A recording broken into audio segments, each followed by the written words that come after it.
Bismillahirrahmanirrahim. Assalamualaikum warahmatullahi wabarakatuh. Bismillah walhamdulillah wassalatu wassalamu ala rasulillah amma ba'du. Sahabat Al-Azhar, kembali lagi dalam podcast Al-Azhar yang mengedukasi dan menginspirasi. Pada pagi ini, tanggal 19 Juni 2023, alhamdulillah podcast Al-Azhar kedatangan tamu yang sangat istimewa. Beliau adalah Bapak Profesor Dr. Supardi Ahmad MH, selaku Ketua Yayasan yang membidangi Dikti Diklat Pengembangan dan Usaha. Alhamdulillah, saya sendiri Abdullah. Pada kali ini topik kita adalah terkait dengan perspektif hukum dalam pendidikan. Sekali lagi terima kasih Pak Prof sudah hadir menemani kita semuanya. Mudah-mudahan kita semua dalam keadaan sehat walafiat. Kali ini podcast ini adalah terkait dengan topik perspektif hukum dalam pendidikan. Kita tahu semua bahwa hukum kita sangat mensupport, mendukung terkait dengan pendidikan. Di antaranya adalah dalam Undang-Undang Dasar 1945 Lana keempat dikatakan negara turut mencerdaskan kehidupan bangsa. Dalam hal ini kita ingin tahu banyak hal terkait dengan bagaimana menurut Pak Profesor seharusnya perlindungan hukum harus dijalankan, baik itu yang bersifat preventif maupun represif dalam dunia pendidikan, Prof. Baik, jadi kalau kita bicara hukum, maka hampir semua lini kehidupan itu tidak bisa lepas dari urusan hukum. Termasuk dunia pendidikan, itu juga syarat dengan norma, syarat dengan nilai hukum. Maka untuk itu, siapapun warga negara bangsa Indonesia ini, apalagi teman-teman yang berada dalam lingkungan pendidikan, harus mengetahui hukum itu. Apa fungsinya? Bahwa hukum itu secara teoritis berfungsi sebagai social engineering dan social control. Social engineering mengandung makna sebagai sebuah rekayasa sosial, sebagai pengubah kehidupan. Pada sisi yang lain, sebagai social control, dalam arti untuk mengontrol kehidupan sosial. Sederhananya, hukum adalah sebagai pemandu dan pengawal kehidupan. Dalam dunia pendidikan, diharapkan ketika melakukan tindakan-tindakan, itu harus mematuhi hukum, harus taat hukum, sehingga semuanya bisa mendapatkan satu kepastian tindakannya tadi itu. Tidak boleh melakukan tindakan dengan improvisasi sendiri, dengan imajinasi sendiri, tetapi harus ada sebuah regulasi. Itulah makna hukum sebagai pemandu. Seorang guru, seorang kepala sekolah melakukan tindakan, tentunya ada tata tertibnya, ada SOP-nya, ada norma-norma yang lain. Itu kan pedoman yang tidak bisa diabaikan. Nah, pada sisi yang lain, ketika menghadapi masalah, maka kembalikan pada aturan hukum. Ketika menghadapi anak yang sedang tidak tertib, maka kembalikan pada tata tertibnya. Ketika menyusun sebuah kebijakan sekolah, maka lihat bagaimana perdanya, lihat bagaimana peraturan pemerintahnya, bagaimana lihat undang-undangnya, termasuk yang paling mendasar bagaimana konstitusi. Jadi dalam konteks dunia pendidikan, maka siapapun yang terlibat harus melihat aspek hukumnya, sehingga semuanya bisa mencerminkan adanya nilai kepastian, nilai kemanfaatan, dan nilai keadilan. Karena sejatinya hukum diwujudkan dalam rangka 3 nilai tadi itu.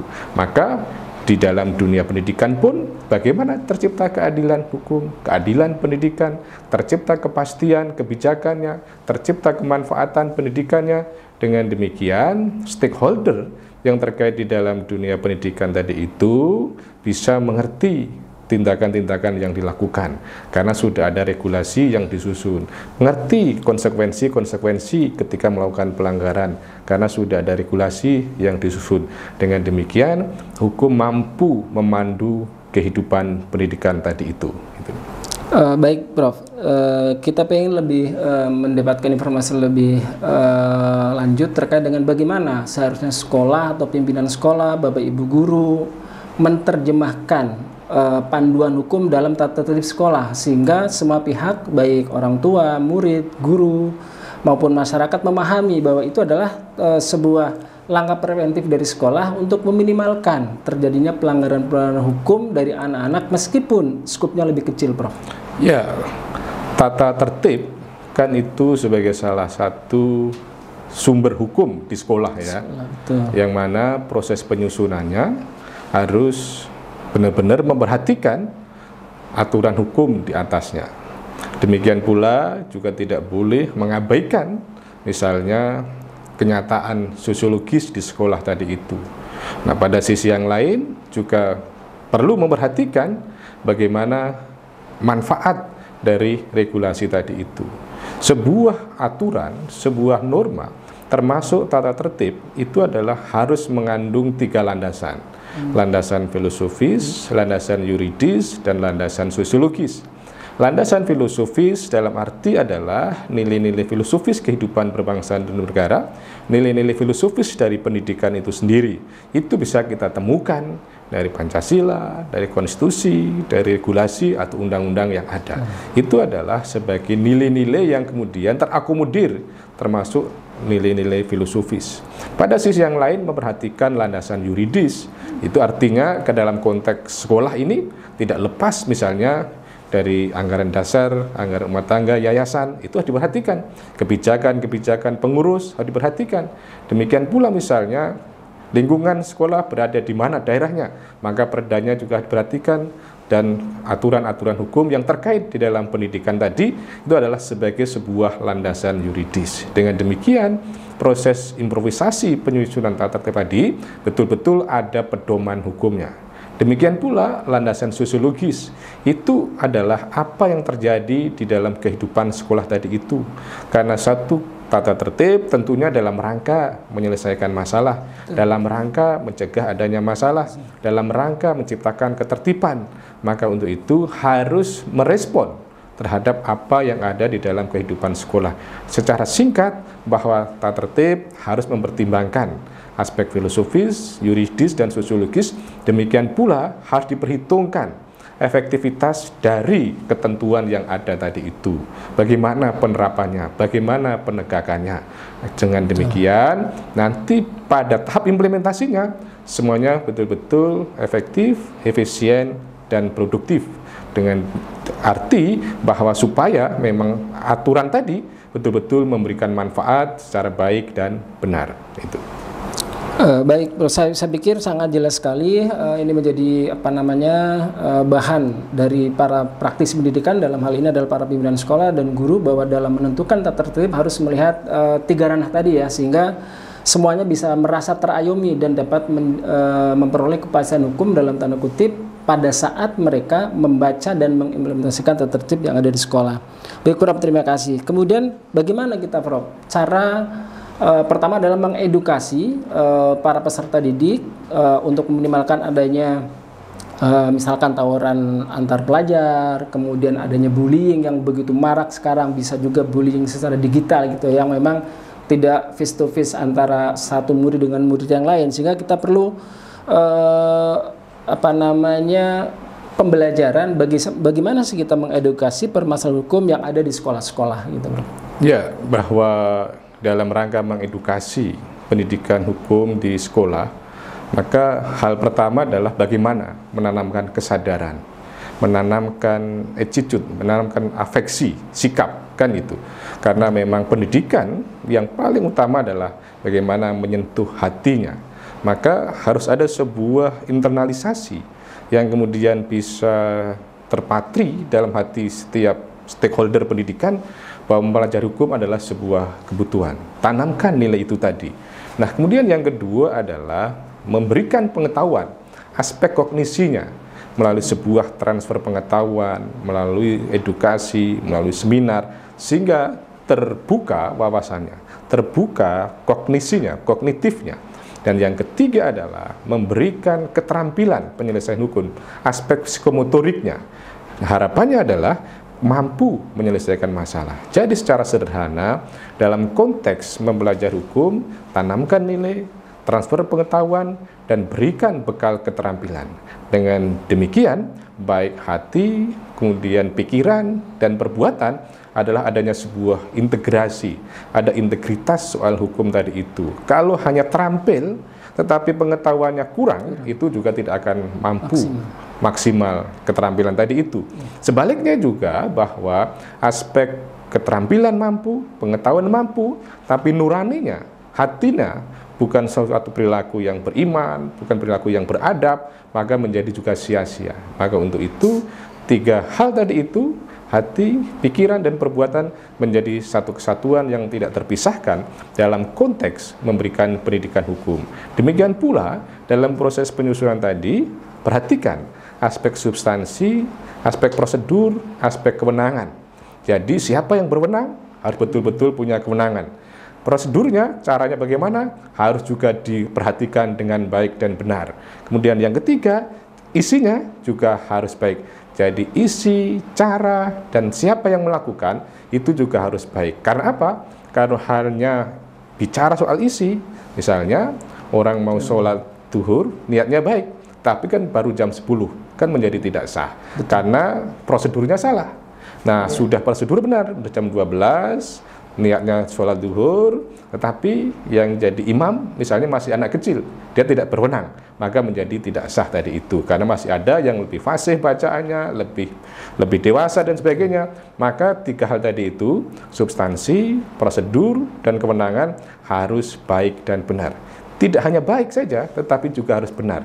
Kalau hanya benar saja, tidak baik juga tidak bagus. Artinya apa? Misalnya kita pakai baju, sudah benar kancing bajunya masuk ke lubangnya, tetapi ternyata yang atas masuk bawah, berarti kan tidak baik. Nah, berarti supaya baik dan benar tadi harus sesuai dengan ukurannya, sesuai dengan porsinya masing-masing tadi. Itulah hakikat dari proses penyusunan pendidikan hukum tadi itu. Bagaimana menciptakan pemahaman secara baik dan benar, aspek substansi, prosedur, dan kewenangan yang dimulai dari hati, pikiran, sampai kemudian perbuatannya. Itu.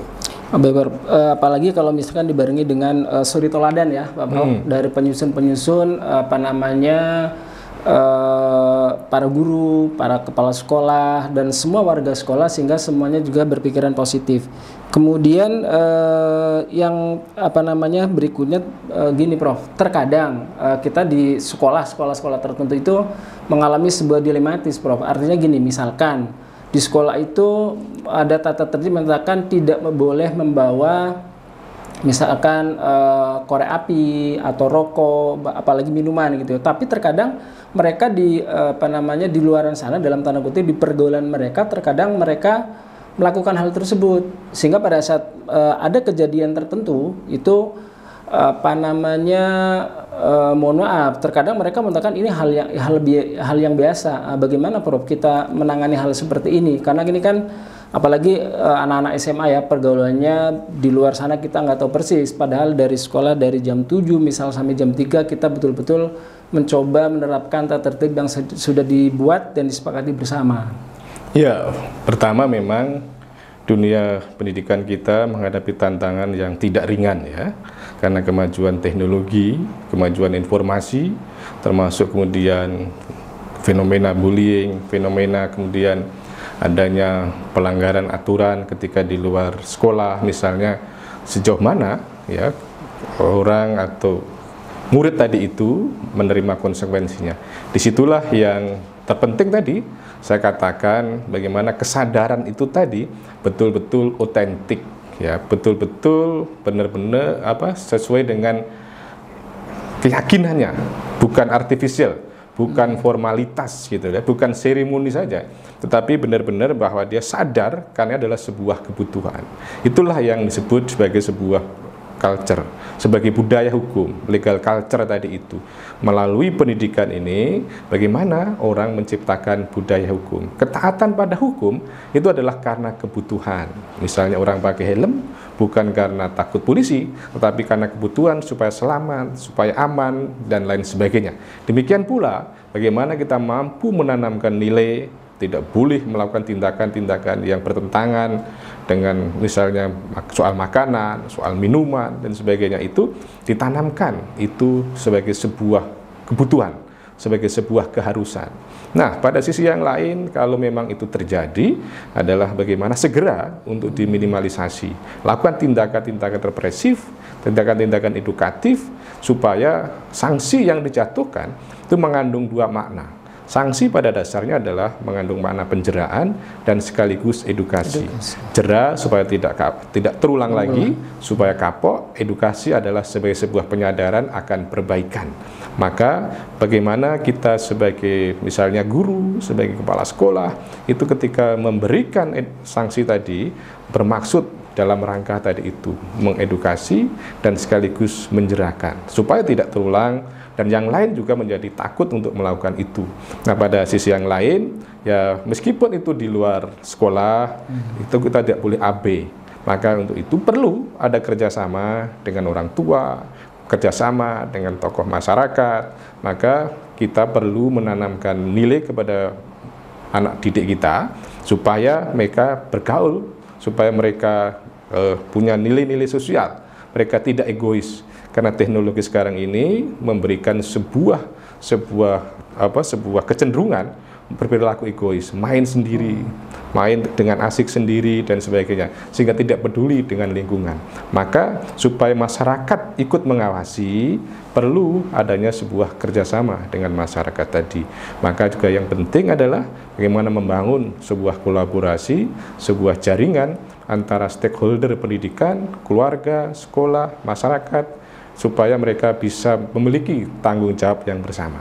Kita menghadapi tantangan yang sangat menarik, yaitu menuju Indonesia 2045, Indonesia emas, ketika Indonesia 100 tahun merdeka.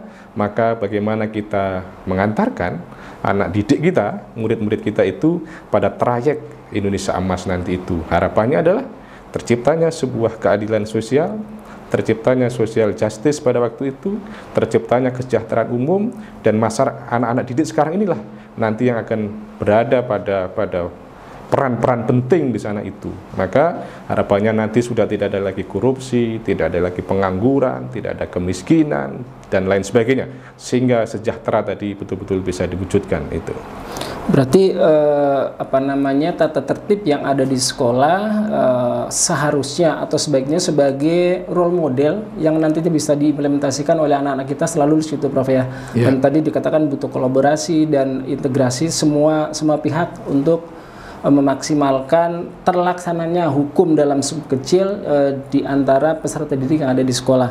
Kemudian terakhir, Prof, bagaimana cara yang efektif dalam artian itu sekolah membuat tata tertib dan paham betul dari pasal-pasal yang dibuat agar pasal-pasal yang dibuat atau peraturan yang dibuat bisa mewakili dan nantinya bisa dipahami oleh semua pihak, sehingga efektivitas dari tata tertib itu bisa terlaksana dengan maksimal, Pak. Ya, setidaknya dua hal yang diperhatikan dalam konteks penyusunan tata tertib tadi, aspiratif dan responsif. Ya, aspiratif mampu mengakomodir misalnya kecenderungan ya stakeholder pendidikan, termasuk murid, termasuk orang tua ya gitu ya. Perhatikan, maka perlu adanya sebuah sosialisasi. Kalau mereka belum paham, kita jelaskan supaya mereka bisa memiliki sebuah kesadaran. Kemudian yang kedua adalah responsif, bahwa bagaimana tata tertib tadi merespon terhadap dinamika, terhadap perkembangan yang ada. Ya memang tidak boleh sepenuhnya didikte oleh misalnya keinginan murid, keinginan orang tua, tetapi harus ada pijakan ya untuk merespon tadi itu. Kita punya legal standing yang jelas. Legal standing kita adalah memiliki suatu kedudukan bahwa kita adalah penyelenggara pendidikan yang kemudian kita juga harus patuh pada aturan yang ada, patuh pada nilai yang ada, patuh kalau al-ajar adalah apa yang ada dalam al-hadis, apa yang di Al-Quran, maka aspirasi tadi itu tidak boleh menyimpang dari itu tadi. Meskipun juga tidak boleh disusun secara misalnya otoritatif, tetapi betul-betul merespon aspiratif, demokratis, namun memiliki kedudukan yang jelas. Dengan demikian, apa yang dituangkan dalam aturan tadi adalah benar-benar sebagai sebuah aturan yang betul-betul memadukan ya visi, memadukan misi, dan memadukan aspirasi tadi itu. Ya. Terima kasih Prof. Sahabat Al-Azhar semuanya, demikian pembahasan terkait dengan perspektif hukum dalam dunia pendidikan. Terus sekali lagi terima kasih kepada yang terhormat Bapak Profesor Dr. Suparji Ahmad MH selaku Ketua Pendidikan yang membidangi Dikti Diklat Pengembangan Usaha, dan kami berharap kesempatan terakhir Prof untuk memberikan closing statement untuk teman-teman sahabat Al-Azhar semua terkait dengan perspektif hukum dalam pendidikan, dalam tanda kutip lebih kecil kita kecilkan untuk sahabat-sahabat kita Al-Azhar, Prof.